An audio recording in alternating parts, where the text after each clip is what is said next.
Berlin, January 1933. The cold cuts like broken glass along Wilhelmstrasse. Breath fogs in the air as black cars roll toward the Reich Chancellery, tires crunching over frost. Inside, men in dark wool coats stamp their boots and glance toward the tall windows where the lights burn late into the night. Germany is broke. 6 million unemployed. Factories silent. Bread lines stretching through the streets. The humiliation of the Treaty of Versailles still hangs like a shadow over every conversation in Parliament and every empty workshop in the Ruhr. And now Adolf Hitler stands at the center of it all. He has just been appointed Chancellor by Paul von Hindenburg. The oath is fresh. The applause still echoes. But behind the ceremony lies a brutal truth. There is no money. Germany cannot legally rearm. Germany cannot afford to rearm. Germany is drowning in debt from the Great Depression.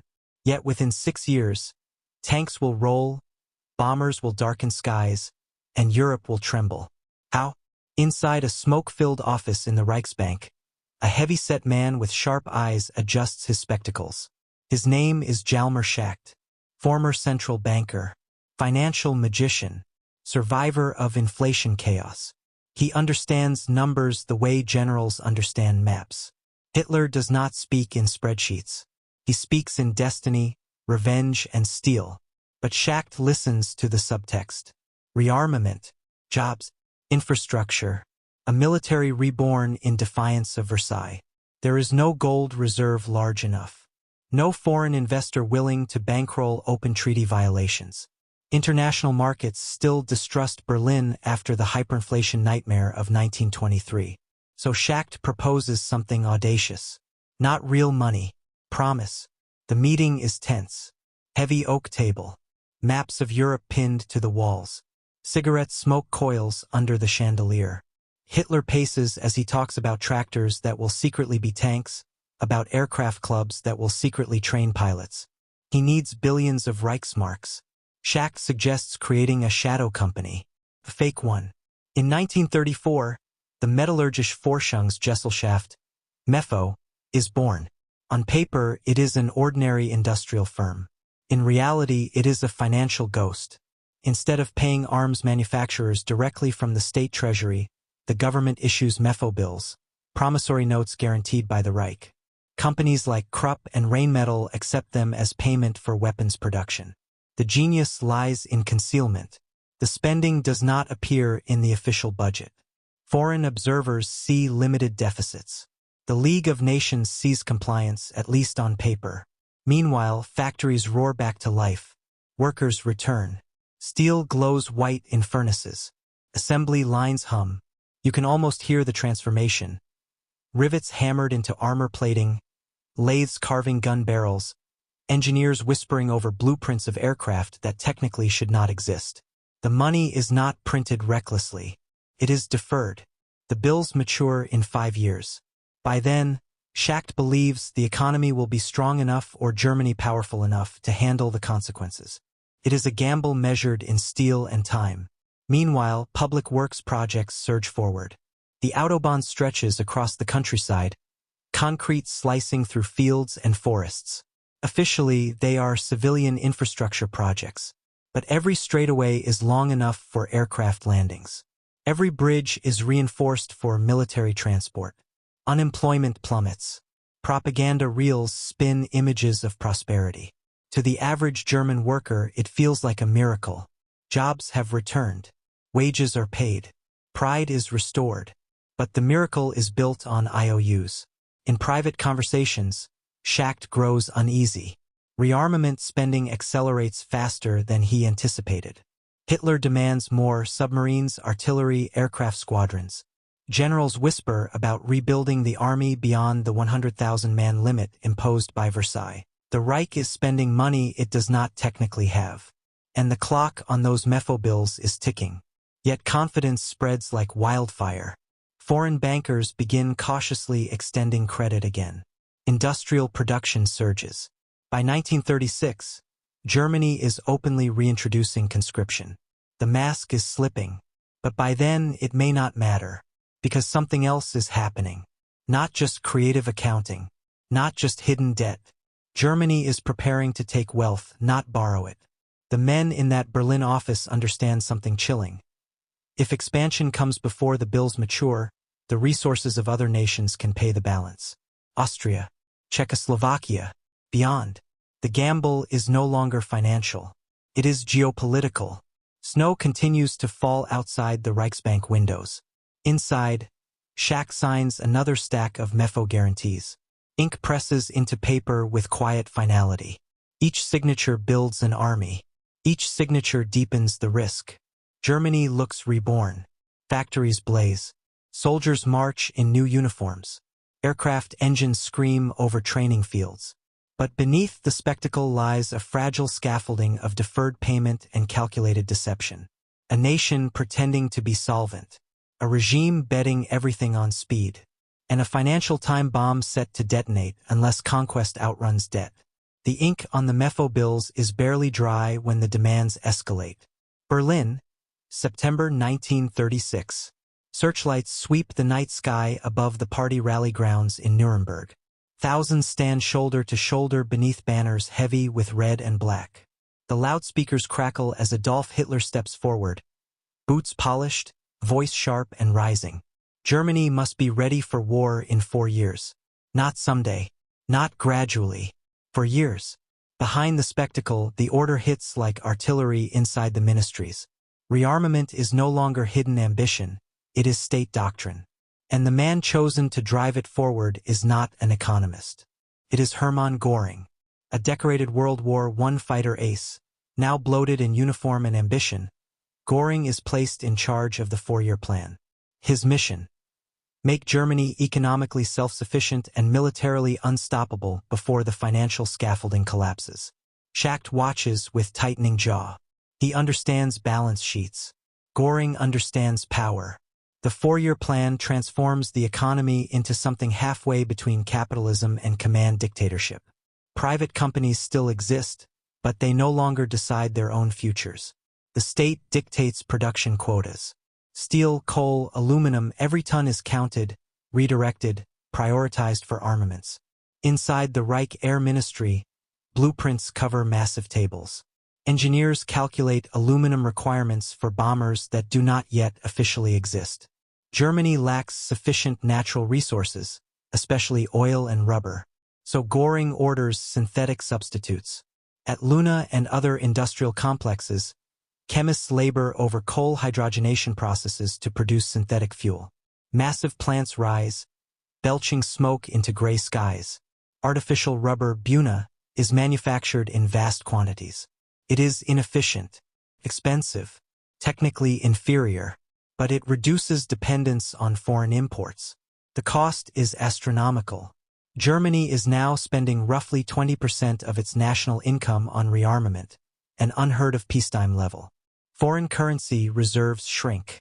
Imports of food and raw materials strain the system. To control the bleeding, the regime introduces strict currency controls. Businesses cannot freely exchange Reichsmarks for foreign currencies. Imports are carefully rationed. Trade agreements are structured not in cash, but in barter. Germany trades machinery for Romanian oil, industrial goods for Balkan grain. Complex clearing agreements tie Eastern European economies tightly to Berlin's orbit. It is financial chess played across a continent. Factories that once produced consumer goods now turn out artillery shells. Civilian consumption stagnates. Meat becomes scarcer. Butter disappears from some tables. The regime's solution? Propaganda. Posters proclaim guns before butter. Sacrifice today for greatness tomorrow. And people accept it for now. But beneath the mobilization, the numbers are turning dangerous. The MEFO bills are approaching maturity. Billions in hidden debt must soon be honored.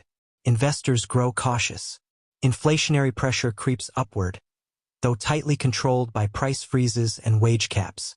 Schacht warns privately, the economy is overheating.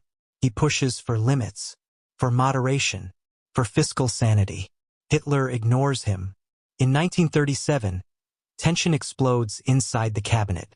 Schacht resigns as economics minister soon after, marginalized and frustrated. The financial magician is pushed aside as the regime doubles down on expansion. Because by now, a new solution has crystallized in Hitler's mind. If Germany lacks resources, take them. March 1938. German troops cross the Austrian border during the Anschluss. No serious resistance. Crowds cheer. Banks open their vaults. Austria's gold reserves are absorbed into the Reich. Its foreign currency holdings seized. Its industries folded into the war machine. The gamble begins to pay dividends. In Prague, officials watch nervously as Germany turns its gaze toward Czechoslovakia. That nation holds vast industrial capacity, especially the Skoda Works, one of Europe's premier arms manufacturers. In March 1939, German forces move in. Again, factories, equipment, and gold reserves fall into Berlin's hands. Each annexation extends not just territory, but solvency. Loot becomes policy. The financial time bomb is being defused not by repayment but by acquisition. Yet even this is not enough. The Wehrmacht expands at breakneck speed. Divisions multiply. Aircraft production skyrockets. Naval construction accelerates despite limited shipyard capacity.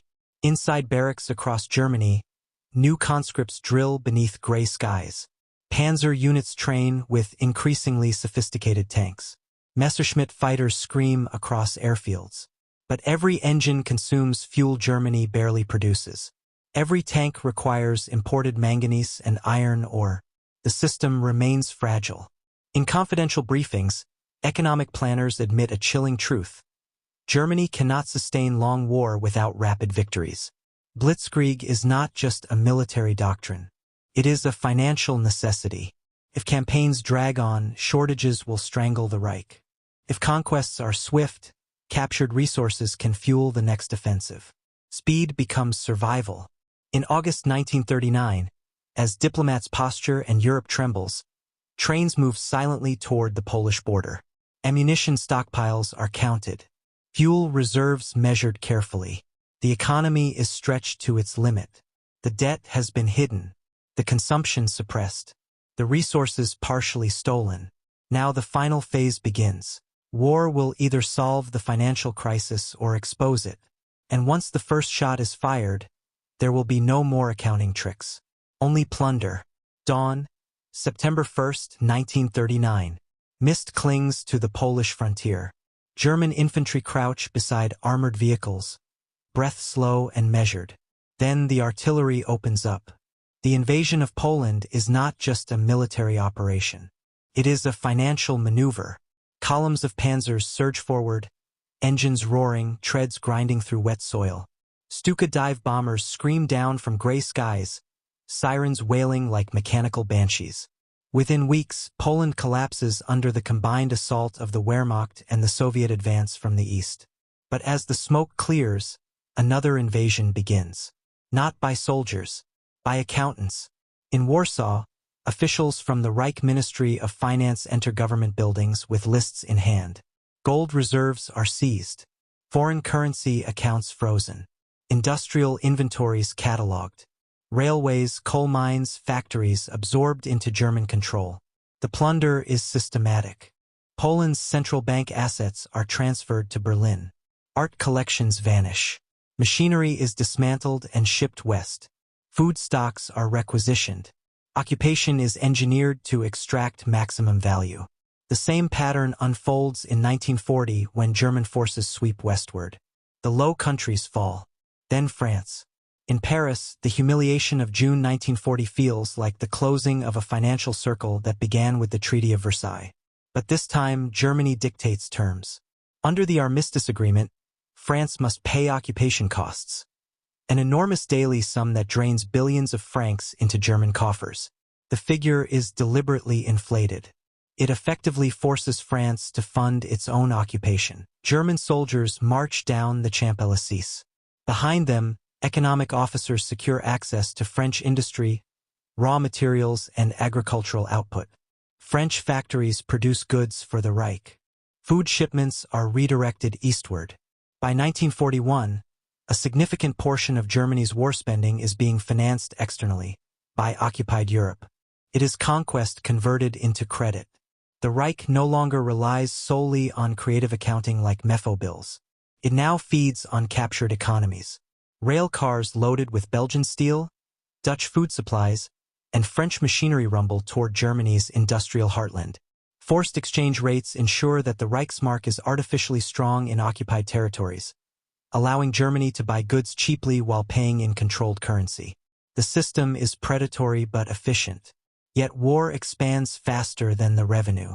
June 22, 1941. Operation Barbarossa. 3 million German soldiers push into the Soviet Union. The scale dwarfs every previous campaign. Hundreds of divisions stretch across a front thousands of kilometers long. The expectation is familiar: rapid victory, quick collapse, massive resource gain. Ukraine's grain, Caucasus oil, Soviet industry. Blitzkrieg must pay for itself again. At first, the advance is staggering. Entire Soviet armies encircled. Cities fall. Warehouses captured. But distance begins to swallow the Wehrmacht. Fuel shortages emerge. Supply lines thin. Rail gauges differ. Soviet scorched earth tactics destroy infrastructure before retreating. The war does not end in weeks. It drags into winter, and winter consumes resources at terrifying speed. Inside Berlin's ministries, planners confront uncomfortable numbers. The cost of Barbarossa is enormous. The Soviet Union is not France. Its territory is vast. Its industrial base relocates east beyond German reach. The anticipated windfall shrinks. To compensate, exploitation intensifies. Millions of civilians are subjected to forced labor. By 1942, foreign workers, prisoners of war, deported civilians, concentration camp inmates, form a critical backbone of German industry. Factories in the Ruhr and beyond now run on coerced manpower. The war economy transforms into something darker and more desperate. Meanwhile, the British blockade tightens around Europe. Imports from overseas are nearly impossible. Synthetic fuel plants operate at maximum capacity, but they cannot fully meet demand. Every tank destroyed on the Eastern Front represents not just lost steel, but lost fuel Germany struggles to replace. The early conquests had masked structural weakness. Now, attrition exposes it. And then comes December 1941. The United States enters the war. Across the Atlantic, American factories mobilize with industrial power Germany cannot match. Shipyards produce vessels at unprecedented rates. Aircraft assembly lines stretch for miles. Germany had financed rearmament through debt, deception, and plunder. The United States will finance war through sheer production capacity. In Berlin, the realization grows quietly. The economic race is turning. Loot can sustain expansion, cannot sustain global total war indefinitely. By 1942, a new figure rises within the regime to confront the crisis. A technocrat tasked with reorganizing armaments production for survival. His name is Albert Speer, and his appointment signals that the financial gamble has entered its final phase. Berlin, February 1942. The winter air hangs heavy over the Reich Chancellery. Snow melts into gray slush beneath staff cars arriving in urgent succession. Inside, the corridors feel colder than the season itself. Albert Speer walks quickly, briefcase in hand, past officers in field gray and secretaries clutching files stamped Geheim. Only days earlier, he had been Hitler's favored architect. Now he is Minister of Armaments and War Production. The shift is sudden. Fritz Todt is dead, killed in a mysterious plane crash after reportedly telling Adolf Hitler the war could not be won militarily. Speer inherits an economy stretched to the breaking point. The map rooms still glow with red pins marking vast occupied territories, from the Atlantic coast to deep inside the Soviet Union. On paper, Germany commands an empire of resources. In reality, it commands exhaustion. The early blitzkriegs had financed expansion through plunder and occupation levies. France alone had transferred billions in occupation payments. Gold from Austria and Czechoslovakia had strengthened reserves. Food and raw materials from across Europe had flowed east. But by 1942, the war is no longer feeding itself. The Eastern Front devours men and machines. Tanks burn faster than factories can replace them. Synthetic fuel plants operate day and night, converting coal into gasoline, but output barely meets military demand. Civilian rationing tightens further. Meat portions shrink again. Coffee becomes a memory. Speer studies production figures late into the night. He sees chaos, competing agencies, overlapping authority, waste.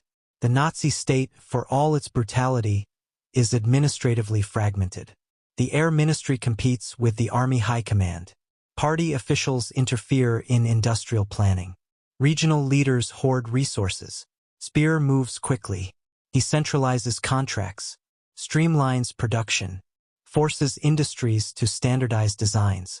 Instead of producing multiple tank variants in small batches, factories are pushed toward mass output. In Essen, the Krupp works hammer out armor plating in relentless rhythm. In Augsburg, Messerschmitt assembly lines stretch further. Workers, German and foreign, labor under guard, beneath slogans demanding victory. And production rises.